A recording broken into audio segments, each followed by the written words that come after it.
Hola amigos, bienvenidos a Yo Estudio Psicología. En el día de hoy estaremos hablando acerca de la historia de la psicología, específicamente acerca de esos fundamentos en la antigua Grecia.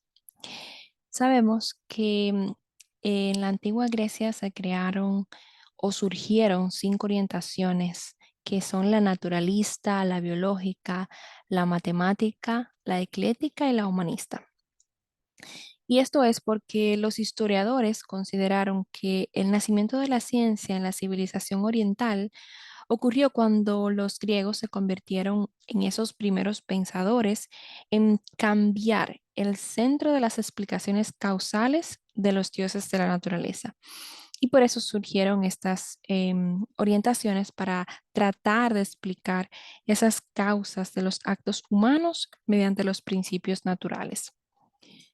Tenemos la primera orientación, que fue la naturalista. Esta atendía a lo que era el medio físico externo en busca de las causas de los principios vitales. Aquí la manifestación naturalista se encuentra en los jonios que vivieron en el siglo VI antes de nuestra era común. Los jonios aquí decían que la vida y la materia eran indispensables y que por eso los hombres estaban vinculados al universo. Tenemos a Tales, que dijo que el primer elemento era el agua, que la materia y la vida son inseparables porque el agua es el origen de todo. Decía que el agua era suficiente para poder explicar todas esas formas de la naturaleza. Otro físico jonio fue Anaximandro. Este dijo que la Tierra era el centro del universo y Anaxímedes decía que el aire que nos rodea es la causa de la vida. Otro fue Demócrito. Para él, nuestro conocimiento se basa en los sentidos. Este veía en el materialismo, en las propiedades físicas de los átomos, la explicación básica del principio de la vida. Otro que aportó a la orientación naturalista fue Heráclito. Este propuso el fuego. Decía que el cambio es el hecho más evidente de la naturaleza y que el fuego simboliza el flujo de esta naturaleza. Lo encontró como algo unificador y como base para la vida. Y otra persona que aportó en orientación naturalista fue Parménides de Lea. Este decía que la característica principal de la naturaleza era la permanencia y la inmovilidad, y que es lo que da unidad y forma la base de la vida. O sea que la orientación naturalista consideraba su entorno como la base de la vida. Otra orientación bien interesante fue la biológica.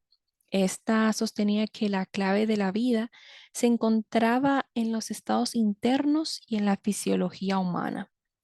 Aquí Almión de Crotona reconoció la importancia del cerebro y distinguió claramente entre la percepción sensorial y el pensamiento. Y un gran avance fue el de la separación de la práctica médica de la religión. Por ejemplo, Hipócrates estableció el código ético contenido en el juramento hipocrático.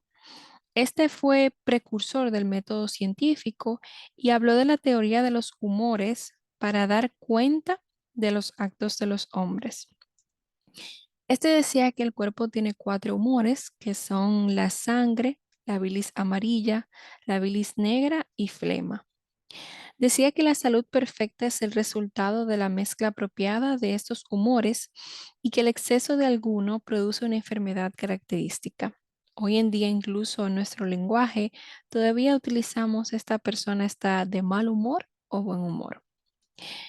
Otro que aportó a la orientación biológica es Empedocles, que fue médico.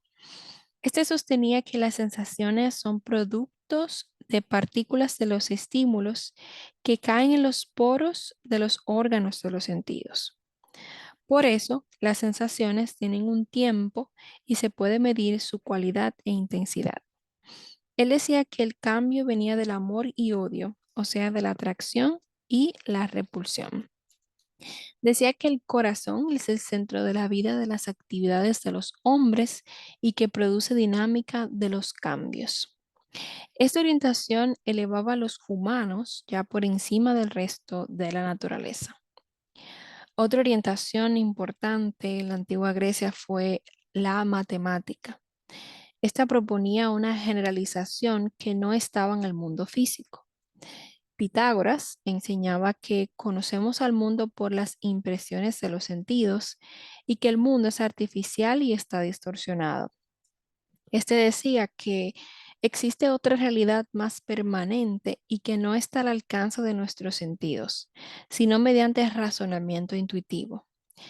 Pitágoras habló de una entidad inmortal como principio vital que siente, intuye y razona y que está la primera en el corazón y la segunda en el cerebro.